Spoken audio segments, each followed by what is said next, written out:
कनक की डायरी में पुनः आपका स्वागत है।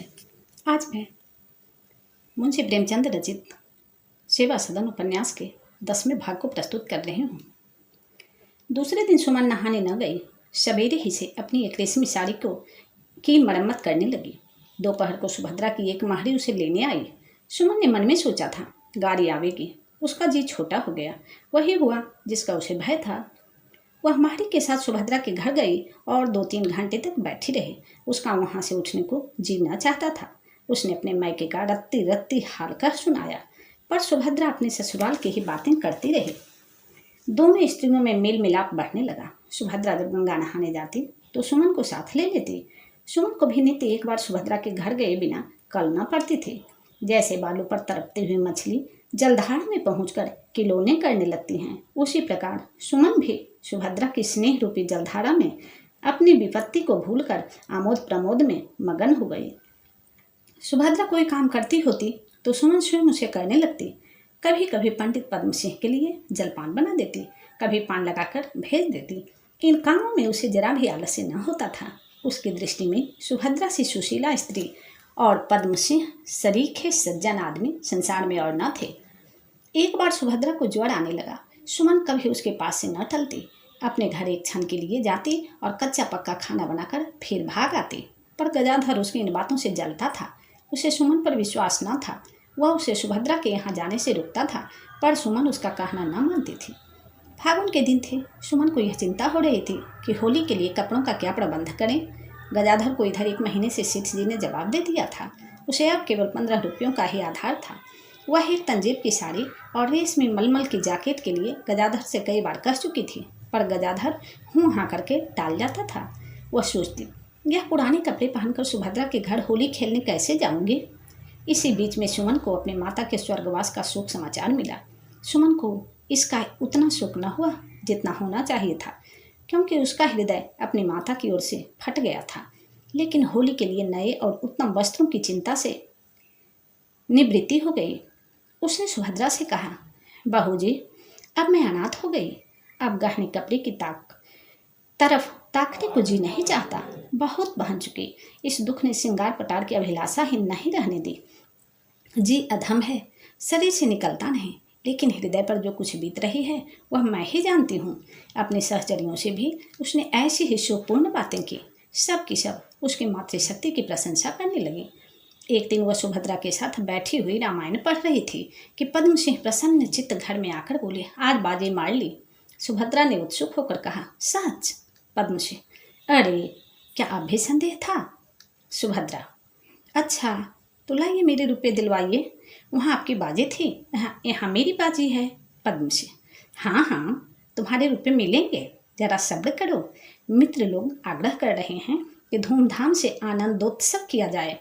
सुभद्रा, हाँ कुछ न कुछ तो करना ही पड़ेगा और यह उचित भी है। पद्म सिंह, मैंने प्रीति भोज का प्रस्ताव किया, किंतु उसे कोई स्वीकार नहीं करता। लोग भोली बाई का मुजरा कराने के लिए अनुरोध कर रहे हैं। सुभद्रा, अच्छा तो उन्हीं की मान लो। कौन हजारों का खर्च है, होली भी आ गई है, बस होली के दिन रखो, एक पंथ 2 काज हो जाएगा। पद्म सिंह, खर्च की बात नहीं, सिद्धांत की बात है। सुभद्रा, भला अब की बार सिद्धांत के विरुद्ध ही सही। पद्म सिंह, विट्ठल दास किसी तरह राजी नहीं होते, पीछे पड़ जाएंगे। सुभद्रा, उन्हें बकने दो, संसार के सभी आदमी उनकी तरह थोड़े ही हो जाएंगे। पंडित पद्म सिंह आज कई वर्षों के विफल उद्योग के बाद म्यूनिसिपैलिटी के मेंबर बनने में सफल हुए थे। इसी आनंदोत्सव की तैयारियां हो रही थी। वे प्रीति भोज करना चाहते थे, किंतु मित्र लोग मुजरे पर जोर देते थे। यद्यपि वे स्वयं बड़े आचारवान आदमी थे, तथापि अपने सिद्धांतों पर स्थिर रहने की सामर्थ्य उनमें नहीं थी। कुछ तो मुरावत से, कुछ अपने सरल स्वभाव से और कुछ मित्रों की व्यंग्योक्ति के भय से वह अपने पक्ष पर अड़ न सकते थे। बाबू विट्ठल दास उनके परम मित्र थे।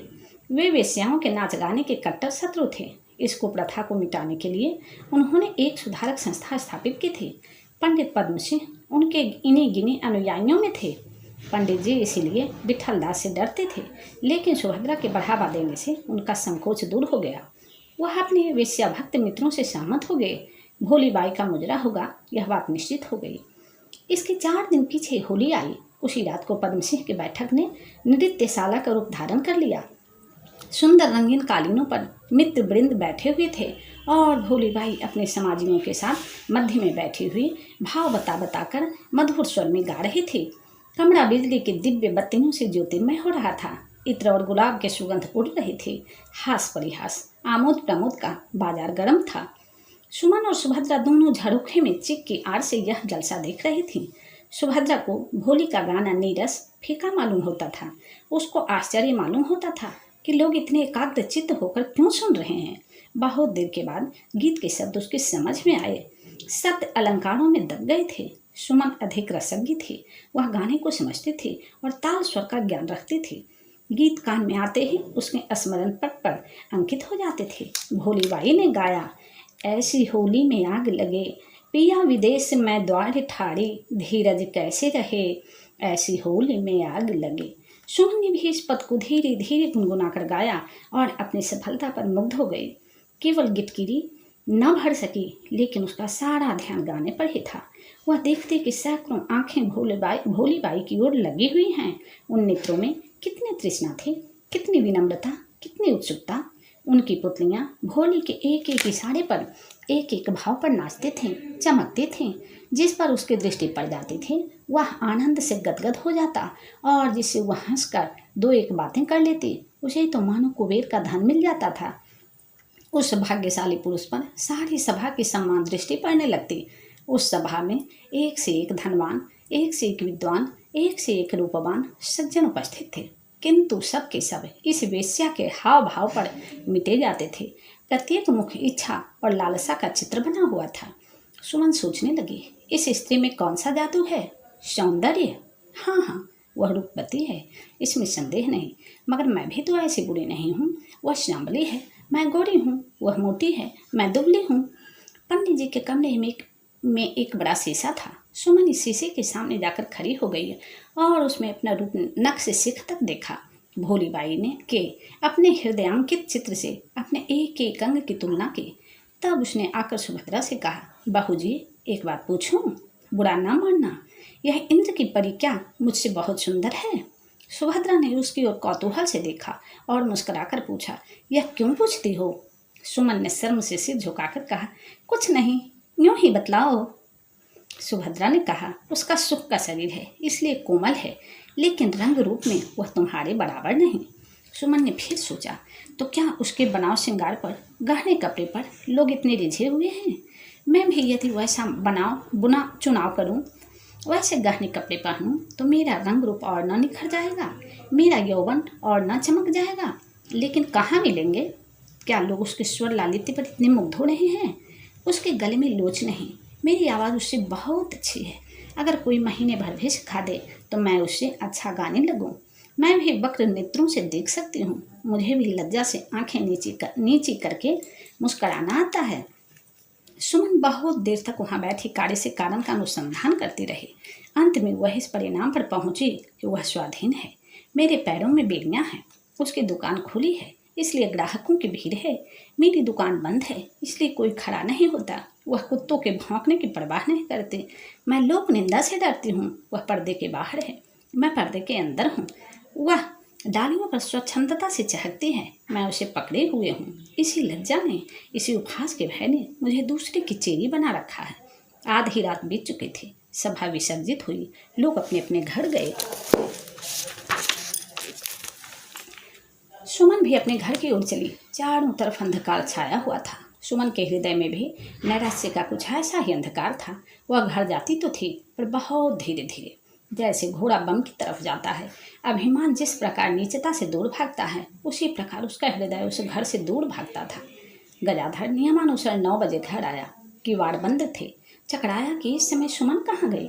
पड़ोस में एक विधवा दर्जन रहती थी। जाकर उससे पूछा। मालूम हुआ कि सुभद्रा के घर किसी काम से गई है। कुंजी मिल गई। आकर किवाड़ खोली। खाना तैयार था। वह द्वार पर बैठकर सुमन की राह देखने लगा।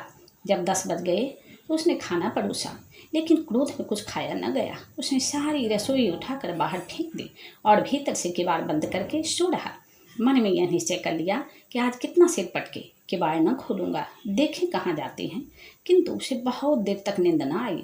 जरा से भी आहट होती तो डंडा लिए किवाड़ के पास आ जाता। उस समय यदि सुमन उसे मिल जाती तो उसकी कुशल न थी। 11 बजने के बाद निद्रा का देव उसे दबा बैठा। सुमन जब अपने द्वार पर पहुंची तो उसके कान में 1 बजने की आवाज़ आई। वह आवाज़ उसके नस नस में गूंज उठी।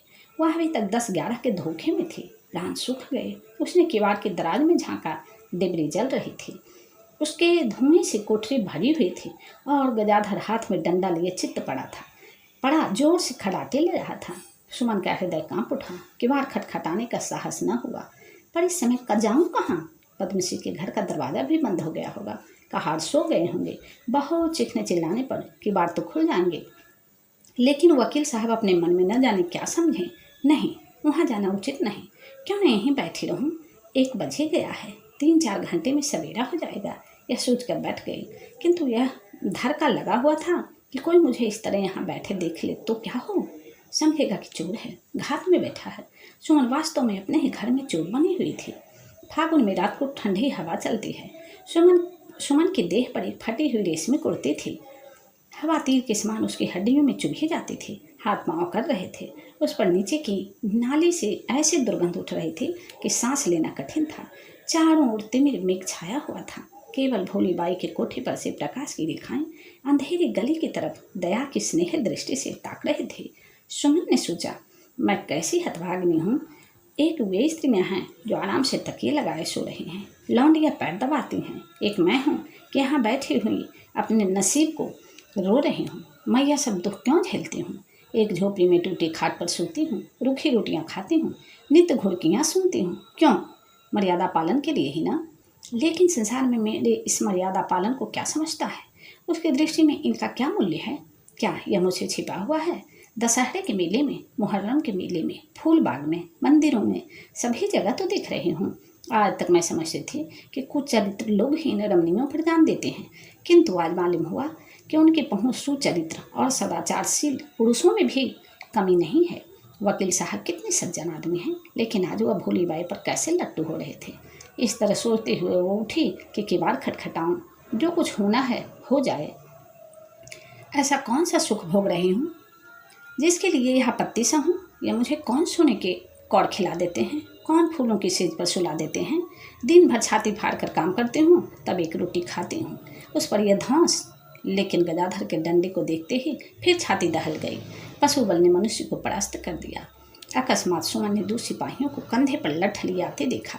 अंधकार में वे बहुत भयंकर दिख पड़ते थे। सुमन का रक्त सूख गया। कहीं छिपने की जगह न थी। सोचने लगी कि यदि यहीं बैठी रहूं तो यह सब अवश्य ही कुछ पूछेंगे, तो क्या उत्तर दूं। वह झपट कर उठी और जोर से किवाड़ खटकाया। चिल्लाकर बोली, 2 घड़ी से चिल्ला रही हूँ, सुनते ही नहीं। गदाधर चमका। पहले नींद पूरी हो चुकी थी। उठकर किवाड़ खोल दिए। आवाज़ में कुछ भय था, कुछ घबराहट। सुमन ने कृत्रिम क्रोध के स्वर में कहा, वाह रे सोने वाले, घोड़े बेचकर सोए हो क्या? 2 घड़ी से खड़ी चिल्ला रहे हूँ, मिनकते ही नहीं। ठंड के मारे हाथ पांव अकड़ गए। गदाधर निशंक होकर बोला, मुझसे उड़ो मत, बताओ सारी रात कहाँ रही? सुमन निर्भय होकर बोली, कैसी रात? 9 बजे सुभद्रा देवी के घर गई थी, दावत थी, बुलावा आया था। 10 बजे उनके यहाँ से लौट आई। 2 घंटे से तुम्हारे द्वार पर खड़े चिल्ला रहे हूँ। 12 बजे होंगे। तुम्हें नींद में कुछ सुध भी रहती है? गदाधर, तुम 10 बजे आई थी? सुमन ने दृढ़ता से कहा, हाँ 10 बजे। गदाधर, बिल्कुल झूठ है। 12 का घंटा अपने कानों से सुनकर सोया हूँ। सुमन, सुना होगा, नींद में सिर पैर की खबर ही नहीं रहती, घंटे गिनने बैठे थे। गदाधर, अब यह धांधली एक न चलेगी, साफ साफ बताओ, तुम अब तक कहाँ रही? मैं तुम्हारा रंग आजकल देख रहा हूँ, अंधा नहीं हूँ। मैंने भी प्रिया चरित्र पढ़ा है।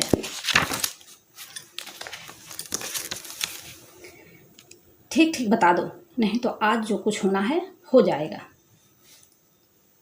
सुमन, एक बार तो कह दिया कि मैं 10-11 बजे यहाँ आ गई। अगर तुम्हें विश्वास नहीं आता, ना आवे। जो गहने गढ़ाते हो मत गढ़ाना। रानी रूठेंगी, अपना सुहाग लेंगी। जब देखो म्यान से तलवार बाहर ही रहती है, न जाने किस बिरते पर। यह कहते कहते सुमन चौंक गई।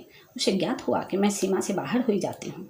अभी द्वार पर बैठी हुई उसने जो जो बातें सोची थीं और मन में जो बातें स्थिर की थीं, वे सब उसे विस्मृत हो गई। लोकाचार और हृदय में जमे हुए विचार हमारे जीवन में आकस्मिक परिवर्तन होने नहीं देते। गदाधर सुमन की यह कठोर बातें सुनकर सन्नाटे में आ गया। यह पहला ही अवसर था कि सुमन यूं उसके मुंह आई थी। क्रोधोन्मत्त होकर बोला, क्या तू चाहती है कि जो कुछ तेरा जी चाहे किया करे और मैं चूं न करूं? तू सारी रात न जाने कहाँ रही। अब जो पूछता हूँ तो कहती है मुझे तुम्हारी परवाह नहीं है, तुम मुझे क्या कर देते हो? मुझे मालूम हो गया कि शहर का पानी तुझे भी लगा, तूने भी अपने सहेलियों का रंग पकड़ा। बस अब मेरे साथ तेरा निवाह न होगा। कितना समझाता रहा कि इन चुड़ैलों के साथ ना बैठ, मेले ठेले मत जा, लेकिन तूने ना सुना। मुझे तू जब तक बता न देगी कि तू सारी रात कहाँ रही, तब तक मैं तुझे घर में बैठने न दूंगा। ना बतावेगी तो समझ ले कि आज से तू मेरी कोई नहीं। तेरा जहाँ जी चाहे जो मनावे कर। सुमन ने कातर भाव से कहा, वकील साहब के घर को छोड़कर मैं और कहीं नहीं गई। तुम्हें विश्वास न हो तो आप जाकर पूछ लो, वहीं चाहे जितनी देर लगी हो। गाना हो रहा था, सुभद्रा देवी ने आने नहीं दिया। गदाधर ने लांछन युक्त शब्दों में कहा, अच्छा तो अब वकील साहब से मन मिला है, यह कहो फिर भला मजूर की परवाह क्यों होने लगी? इस लांछन ने सुमन के हृदय पर कुठाराघात का काम किया। झूठा इल्जाम कभी नहीं सहा जाता। वह सरोष होकर बोली, कैसे बातें मुँह से निकालते हो? हक नहक एक भले मानस को बदनाम करते हो। मुझे आज देर हो गई है, मुझे जो चाहे कहो, मारो पीटो, वकील साहब को क्यों बीच में घसीटते हो? वह बेचारे तो जब तक मैं घर में रहती हूँ अंदर कदम नहीं रखते। गदाधर बोला, चल छोकरी, मुझे न चला। ऐसे ऐसे कितने भले आदमियों को देख चुका हूँ। वह देवता है, उन्हीं के पास जा। यह झोपड़ी तेरे रहने योग्य नहीं है। तेरे हौसले बढ़ रहे हैं, अब तेरा गुजर यहाँ ना होगा। सुमन देखती थी कि बात बढ़ती जाती है। यदि उसकी बातें किसी तरह लौट सकती तो उन्हें लौटा देती, किंतु निकला हुआ तीर कहाँ लौटता है। सुमन रोने लगी और बोली, मेरी आंखें फूट जाएं अगर मैंने उनकी तरफ ताका भी हो, मेरी जीभ गिर जाए अगर मैंने उनसे एक बात की हो। जरा मन बहलाने सुभद्रा के पास चली जाती हूँ। अब मना करते हो, न जाऊँगी। मन में जब एक बार भ्रम का प्रवेश हो जाता है तो उसका निकलना कठिन हो जाता है। गदाधर ने समझा कि सुमन इस समय केवल मेरा क्रोध शांत करने के लिए यह नम्रता दिखा रही है। कटुतापूर्ण स्वर में बोला, नहीं जाओगी क्यों नहीं? वहाँ ऊंची अटारी सैर को मिलेगी, पकवान खाने को मिलेंगे, फूलों की सेज पर सोओगे, नित्य रंग की धूम रहेगी। व्यंग्य और क्रोध में आग और तेल का संबंध है। व्यंग्य हृदय को इस प्रकार विलीन कर देता है जय छेनी बर्फ के टुकड़े को। सुमन क्रोध से बेहुल होकर बोली, अच्छा तो जवान संभालो, बहुत हो चुका। घंटे भर से मुंह में जो अनाप शनाप आता है बकते जाते हो, मैं तरह देती जाती हूँ, उसका यह फल है। मुझे कोई उल्टा समझ लिया है। गदाधर, मैं तो ऐसा ही समझता हूँ। सुमन, तुम मुझे मिथ्या पाप लगाते हो, ईश्वर तुमसे समझेंगे। गदाधर, चली जा मेरे घर से, राज कोसती है। सुमन, हाँ यूँ कहो कि मुझे रखना नहीं चाहते। मेरे सिर पाप क्यों लगाते हो? क्या तुम ही मेरे अन्नदाता हो? जहाँ मजूरी करूँगी वहीं पेट पाल लूँगी। गदाधर, जाती है कि खरी गालियाँ देती हैं। सुमन जैसी सगर्वा स्त्री इस अपमान को सह न सकी, घर से निकालने की धमकी भयंकर इरादों को पूरा कर देती है। सुमन बोली, अच्छा लो जाते हूँ। यह कहकर उसने दरवाजे की तरफ एक कदम बढ़ाया, किंतु अभी उसे जाने का निश्चय नहीं किया था। गदाधर 1 मिनट तक कुछ सोचता रहा, फिर बोला, अपने गहने कपड़े लेते जा, यहाँ कोई काम नहीं। इस वाक्य ने टिमटिमाते हुए आशा रूपी दीपक को बुझा दिया। सुमन को विश्वास हो गया कि अब यह घर मुझसे छूटा। रोती हुई बोली, मैं लेकर क्या करूँगी? सुमन ने संदूकची उठा ली और द्वार से निकल आई। अभी तक उसकी आस नहीं टूटी थी। वह समझती थी कि गदाधर अभी मनाने आवेगा, इसलिए वह दरवाजे के सामने सड़क पर चुपचाप खड़ी रही। रोते रोते उसका आंचल भीग गया था। एकाएक गदाधर ने दोनों की बार जोर से बंद कर लिए। वह मानो सुमन की आशा का द्वार था जो सदैव के लिए उसकी ओर से बंद हो गया। सोचने लगी, कहाँ जाऊँ? उसे अब गलानी और पश्चाताप के बदले गदाधर पर क्रोध आ रहा था। उसने अपनी समझ में ऐसा कोई काम नहीं किया था जिसका ऐसा कठोर दंड मिलना चाहिए था। उसे घर आने में देर हो गई थी, इसलिए इसके लिए 2-4 घुड़कियाँ बहुत थीं। यह निर्वासन उसे घोर अन्याय प्रतीत होता था। उसने गदाधर को मनाने के लिए क्या नहीं किया, विनती की, खुशामद की, रोई, किंतु उसने सुमन का अपमान ही नहीं किया, उस पर मिथ्या दोषारोपण भी किया। इस समय यदि गदाधर मनाने की भी आता तो सुमन राजी न होती। उसने चलते चलते कहा था, जाओ अब मुँह मत दिखाना। यह शब्द उसके कलेजे में चुभ गए थे। मैं ऐसे गई बीती हूँ कि अब वो मेरा मुँह भी देखना नहीं चाहते, तो फिर क्यों नहीं मुँह दिखाऊं? क्या संसार में सब स्त्रियां के पति होते हैं? क्या अनाथाएं नहीं हैं? मैं भी अब अनाथ हूँ। वसंत के समीर और ग्रीष्म की लू में कितना अंतर है। एक सुखद और प्राण पोषक, दूसरी अग्निमय और विनाशिनी। प्रेम वसंत समीर है, द्वेष ग्रीष्म की लू। जिस पुष्प को वसंत समीर महीनों में खिलाती है, उसे लू का एक झोंका जलाकर राख कर देता है। सुमन के घर से थोड़ी दूर पर एक खाली बरामदा था। वहां जाकर उसने संदूकची सिरहाने रखी और लेट गई। 3 बज चुके थे। 2 घंटे उसने यह सोचने में काटे कि कहाँ जाऊं। उसकी सहचरियों में हिरिया नाम की एक दुष्ट स्त्री थी। वहाँ आश्रय मिल सकता था, किंतु सुमन उधर नहीं गई। आत्मसम्मान का कुछ अंश अभी बाकी था। अब वह एक प्रकार से स्वच्छंद थी और उन दुष्कामनाओं को पूर्ण कर सकती थी जिनके लिए उसका मन वर्षों से लालायित हो रहा था। अब उस सुखमय जीवन के मार्ग में बाधा न थी। लेकिन जिस प्रकार बालक किसी गाय या बकरी को दूर से देखकर प्रसन्न होता है, पर उसके निकट आते ही भय से मुँह छिपा लेता है, उसी प्रकार सुमन अभिलाषाओं के द्वार पर पहुंचकर भी प्रवेश न कर सकी। लज्जा, खेद, घृणा, अपमान ने मिलकर उसके पैरों में बेड़ी से डाल दी। उसने निश्चय किया कि सुभद्रा के घर चलूं, वहीं खाना पका दिया करूंगी, सेवा टहल करूंगी और पड़ी रहूंगी। आगे ईश्वर मालिक हैं। उसने संदूकची आंचल में छिपा ली और पंडित पद्म सिंह के घर जा पहुंची। मुवक्किल हाथ मुंह धो रहे थे। कोई आसन बिछाए ध्यान करता था और सोचता था, कहीं मेरे गवाह न बिगड़ जाएं। कोई माला फेंकता था, मगर उसके दानों से उन रुपयों का हिसाब लगा रहा था जो आज उसे व्यय करने पड़ेंगे। नित्य रात की पुनिया समेट रहा था। सुमन को भीतर जाते हुए कुछ संकोच हुआ, लेकिन जीतन कहार को आते देखकर वह शीघ्रता से अंदर चली गई। सुभद्रा ने आश्चर्य से पूछा, घर से इतने सवेरे कैसे चली? सुमन ने कुंठित स्वर में कहा, घर से निकाल दी गई हूँ। सुभद्रा, अरे किस बात पर? सुमन, यही कि रात मुझे यहाँ से जाने में देर हो गई। सुभद्रा, इस जरा सी बात का इतना बतंगड़? देखो मैं उन्हें बुलवाती हूँ, विचित्र मनुष्य हैं। सुमन, नहीं नहीं, उन्हें ना बुलाना। मैं रोध होकर हार गई, लेकिन उस निर्दयी को तनिक भी दया न आई। मेरा हाथ पकड़कर घर से निकाल दिया। उसे घमंड है कि मैं ही इसे पालता हूँ। मैं उसका यह घमंड तोड़ दूंगी। सुभद्रा, चलो ऐसी बातें न करो, मैं उन्हें बुलवाती हूँ। सुमन, मैं अब उसका मुंह नहीं देखना चाहती। सुभद्रा, तो क्या ऐसा बिगाड़ हो गया है? सुमन, हाँ, अब ऐसा ही है। अब उससे मेरा कोई नाता नहीं। सुभद्रा ने सोचा, अभी क्रोध में कुछ न सूझेगा तो एक रोज में शांत हो जाएगी। बोली, अच्छा मुंह हाथ धो लो। मुंह हाथ तो धो डालो। आंखें चिढ़ी हुई हैं, आंखें चढ़ी हुई हैं। मालूम होता है रात भर सोई नहीं है। कुछ देर सो लो, फिर बातें होंगी। सुमन, आराम से सोना ही लिखा होता तो क्या ऐसे को पात्र से पाला पड़ता? अब तो तुम्हारी शरण आई हूँ, शरण दोगी तो रहूंगी, नहीं कहीं मुंह में कालिख लगाकर डूब मरूंगी। मुझे एक कोने में थोड़ी सी जगह दे दो, वहीं पड़ी रहूंगी। अपने से जो कुछ हो सकेगा तुम्हारी सेवा टहल कर दिया करूंगी। जब पंडित जी भीतर आए तो सुभद्रा ने सारी व्यथा कथा उनसे कही। पंडित जी बड़ी चिंता में पड़े। एक अपरिचित स्त्री को उसके पति से पूछे बिना अपने घर में रखना अनुचित मालूम हुआ। निश्चित किया कि चलकर गदाधर को बुलवाऊं और समझाकर उसका क्रोध शांत कर दूं। इस स्त्री का यहाँ से चला जाना ही अच्छा है। उन्होंने बाहर आकर तुरंत गदाधर के बुलाने को आदमी भेजा, लेकिन वह घर पर न मिला। कचहरी से आकर पंडित जी ने फिर गदाधर को बुलाया, लेकिन फिर वही हाल हुआ। उधर गदाधर को ज्यों ही मालूम हुआ कि सुमन पद्म सिंह के घर गई है, उसका संदेह पूरा हो गया।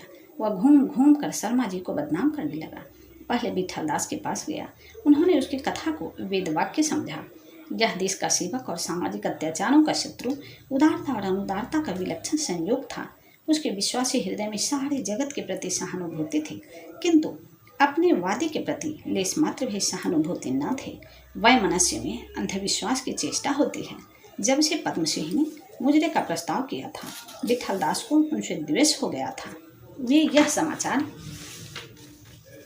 सुनते ही फूले न समाये। शर्मा जी के मित्र और सहयोगियों के पास जा जाकर इसकी सूचना दे आए। लोगों से कहते, देखा आपने, मैं कहता न था कि यह जलसा अवश्य रंग लाएगा। एक दाहिनी को उसके घर से निकालकर अपने घर में रख लिया। बेचारा पति चारों ओर रोता फिरता है। यह है उच्च शिक्षा का आदर्श। मैं तो ब्राह्मणी को उनके यहाँ देखते ही भाप गया था कि दाल में कुछ काला है, लेकिन यह न समझता था कि अंदर ही अंदर यह खिचड़ी पक रही है। आश्चर्य तो यह था कि जो लोग शर्मा जी के स्वभाव से भली भांति परिचित थे, उन्होंने भी इस पर विश्वास कर लिया। दूसरे दिन प्रातःकाल जीतन किसी काम से बाजार गया। चारों तरफ यही चर्चा सुनी। दुकानदार पूछते थे, क्यों जीतन नई मालकिन के क्या रंग ढंग हैं? जीतन यह आलोचनापूर्ण बातें सुनकर घबराया हुआ घर आया और बोला, भैया, बहू जी ने जो गजाधर की दुल्हन को घर में ठहरा लिया है, इस पर बाजार में बड़ी बदनामी हो रही है। ऐसा मालूम होता है कि यह गजाधर से लड़कर रही है। वकील साहब ने यह सुना तो सन्नाटे में आ गए। कचहरी जाने के लिए अचकन पहन रहे थे। एक हाथ आस्तीन में था, दूसरा बाहर। कपड़े पहनने की भी सुधि न रही। उन्हें जिस बात का भय था वही हो गई। अब उन्हें गजाधर की लापरवाही का मर्म ज्ञात हुआ। मूर्तिवत खड़े सोचते रहे कि क्या करूं। इसके सिवाय और कौन सा उपाय है कि उसे घर से निकाल दूं। उस पर जो बीतने हो बीते, मेरा क्या बस है। किसी तरह बदनामी से तो बचूं। सुभद्रा पर जी में झुंझलाए। उसे क्या पड़ी थी कि उसे अपने घर में ठहराया? मुझसे पूछा तक नहीं। उसे तो घर में बैठे रहना है। दूसरों के सामने आंखें तो मेरी नीची होंगी, मगर यहाँ से निकाल दूंगा तो बेचारी जाएगी कहाँ? यहाँ तो उसका कोई ठिकाना नहीं मालूम होता। गदाधर अब उसे शायद अपने घर में न रखेगा। आज दूसरा दिन है, उसने खबर तक नहीं दी। इससे तो यह विदित होता है कि उसने उसे छोड़ने का निश्चय कर लिया। दिल में मुझे दयाहीन और क्रूर समझेगी, लेकिन बदनामी से बचने का यही एकमात्र उपाय है। इसके सिवाय और कुछ नहीं हो सकता। यह विवेचना करके वह जीतन से बोले, तुमने अब तक मुझसे क्यों न कहा? जीतन, सरकार, मुझे आज ही तो मालूम हुआ है, नहीं तो जान लो भैया, मैं बिना कहे नहीं रहता। शर्मा जी, अच्छा, तो घर में जाओ और सुमन से कहो कि तुम्हारे यहाँ रहने से उनकी बदनामी हो रही है। जिस तरह बन पड़े आज ही यहाँ से चली जाए। जरा आदमी की तरह बोलना, लाठी मत मारना, खूब समझाकर कहना कि उनका कोई वश नहीं है। जीतन बहुत प्रसन्न हुआ। उसे सुमन से बड़ी चिढ़ थी, जो नौकरों को उन छोटे मनुष्यों से होती है जो उनके स्वामी के मुंह लगे होते हैं। सुमन की चाल उसे अच्छी नहीं लगती थी। बुढ़े लोग साधारण बनाव श्रृंगार को भी संदेह की दृष्टि से देखते हैं। वह गंवार था, काले को काला कहता था, उजले को उजला, काले को उजला कहने का ढंग उसे न आता था। यद्यपि शर्मा जी ने समझ लिया था कि सावधानी से बातचीत करना, किंतु उसने जाते ही जाते सुमन का नाम लेकर जोर से पुकारा। सुमन शर्मा जी के लिए पान लगा रहे थे। जीतन की आवाज़ सुनकर चौंक पड़ी और कातर नेत्रों से उसकी ओर ताकने लगी। जीतन ने कहा, ताकती क्या हो? वकील साहब का हुक्म है कि आज ही यहाँ से चली जाओ। देश भर में बदनाम कर दिया। तुमको लाज नहीं है? उनको तो नाम की लाज है। बाड़ा आप गए, 4 हाथ की पगहिया भी लेते गए। सुभद्रा के कान में भनक पड़ी। आकर बोली, क्या है जीतन, क्या कह रहे हो? जीतन, कुछ नहीं, सरकार का हुक्म है कि यह भी यहाँ से चली जाएं। देश भर में बदनामी हो रही है। सुभद्रा, तुम जाकर जरा उन्हीं को यहाँ भेज दो।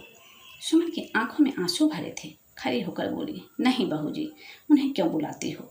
कोई किसी के घर में जबरदस्ती थोड़ी ही रहता है। मैं अभी चली जाती हूँ। अब इस चौखट पर फिर पाँव न रखूँगी। विपत्ति में हमारी मनोवृत्तियाँ बड़ी प्रबल हो जाती है। उस समय बेमुरावती घोर अन्याय प्रतीत होती है और सहानुभूति असीम कृपा। सुमन को शर्मा जी से ऐसी आशा न थी। उस स्वाधीनता के साथ जो आपत्तिकाल में हृदय पर अधिकार पा जाती है, उसने शर्मा जी को दुरात्मा, भीरु, दयाशून्य तथा नीच ठहराया। तुम आज अपनी बदनामी को डरते हो। तुमको इज्जत बड़ी प्यारी है।